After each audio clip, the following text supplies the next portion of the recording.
آمنوا وعملوا الصالحات 56 دفعہ قرآن پاک میں فرمایا گیا.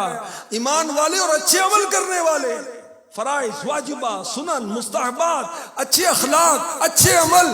جو تکلیف کے باوجود پورا وضو کرتا ہے اللہ اس کے گناہوں کو مٹا دیتا ہے، اور اس کا یہ عمل جنت کی طرف لے جانے والا عمل ہے.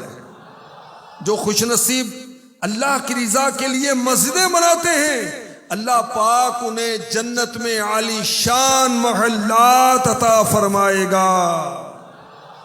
نماز یہ تو جنت کی چابی ہے، جنت کی کنجی ہے، اور ہر سجدہ وہ اپنے رب کی بارگاہ میں جو کرے گا جنت میں اس کے درجات کی بلندی ہو جاتی ہے.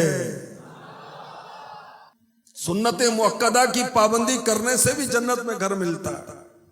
زکوٰۃ ادا کرنا جنت میں لے جانے والا کام، صدقہ و خیرات کرنا جنتیوں والا عمل، روزہ دار جنت میں لے جانے والا عمل کرتا ہے، حج و عمرہ کرنے والا جنت میں لے جانے والا عمل کرتا ہے.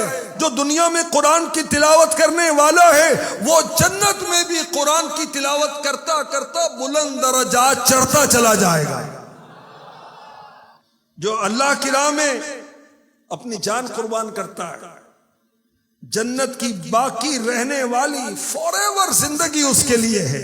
کلمہ طیبہ پڑھتا ہے، ذکر اللہ کرتا ہے، استغفار کرتا ہے، اللہ کی طرف سے کوئی مصیبت آزمائش آتی ہے وہ صبر کرتا ہے، اللہ تبارک و تعالی اسے داخل جنت فرمائے گا. درود و سلام کی کثرت کرنے والے اللہ کی رحمت سے داخل جنت کیے جائیں گے. جو خوف خدا رکھنے والے ہیں داخل جنت کیے جائیں گے. موت کو یاد کرنے والے اور اس کی تیاری کرنے والے داخل جنت کیے جائیں گے. عیادت کرنے والے داخل جنت کیے جائیں گے. لین دین میں نرمی کرنا، آسانی کرنا یہ جنت میں لے جانے والا عمل. تجارت میں سچ بولنا جنت میں لے جانے والا عمل ہے. جھوٹ سے بچنا یہ بھی جنت میں لے جانے والا عمل ہے. بیٹیوں کی پرورش کرنا یہ بھی جنت میں لے جانے والا عمل ہے. بہنوں کی پرورش کرنا یہ بھی جنت میں لے جانے والا عمل ہے. والدین کی اطاعت و فرما برداری کرنا یہ بھی جنت میں لے جانے والا عمل ہے. صلہ رحمی کرنا، رشتہ داروں کے ساتھ اچھا سلوک کرنا یہ بھی جنت میں لے جانے والا کام ہے. ہم نے درود شریف پڑھا صلی اللہ علیہ محمد. اللہ چاہے تو یہ درود پڑھنا جنت میں داخلے کا سبب بن سکتا ہے. حیا، شرم یہ بھی جنت میں لے جانے والا کام ہے. اللہ اپنے کرم سے ہمیں داخل جنت فرما.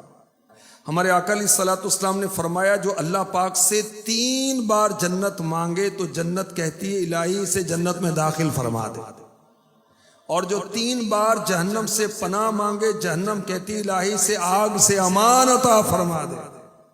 مفتی احمد یار خان نعیمی ترمذی شریف کی اس حدیث پاک کے تحت لکھتے ہیں جو روزانہ صبح و شام یا دن میں 1 بار یا عمر میں 1 بار 3 دفعہ یہ کہے اللہم ادخلنی الجنہ، اللہم ادخلنی الجنہ، اے اللہ مجھے جنت میں داخلہ عطا فرما، اور 3 دفعہ یہ کہہ لے اللہم اجرنی من النار، تو خود جنت اس کے لیے داخلے کی دعا کرے گی اور خود دوزخ اپنے سے پناہ کی بارگاہ الہی میں عرض کرے گی.